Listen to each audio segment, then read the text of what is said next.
Rikasi nga inyapa kari kabait bareng ubaca idemen menhendai langam yo isu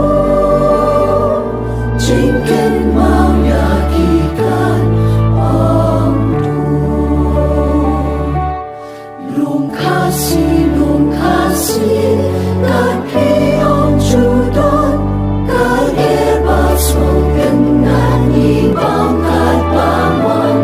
kaung kabasyam kakut hakiwan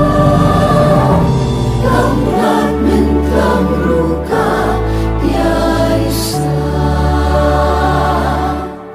Birin nga iton Yenil shakli shamran inni Umpo liu chin sanin yadi Rire nga ikon lakari Yenil shakli shamran inni Liu Jing Staryin Yadi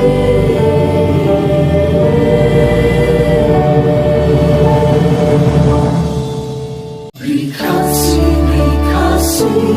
nga inyapa kari kabait bareng ubaca idemen menhendai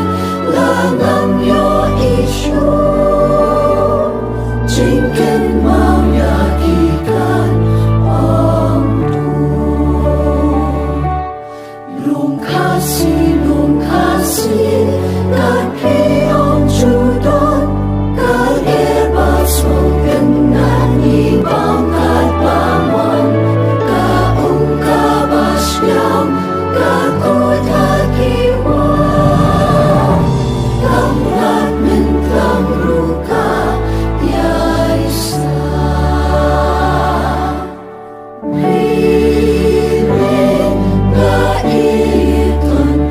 lakari Yenil shakli shamran inni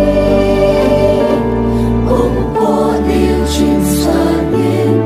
yadi Rire nga ikon lakari Yenil shakli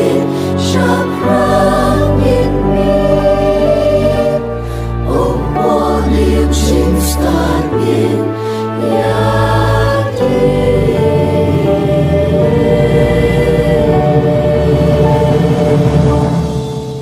Rikasi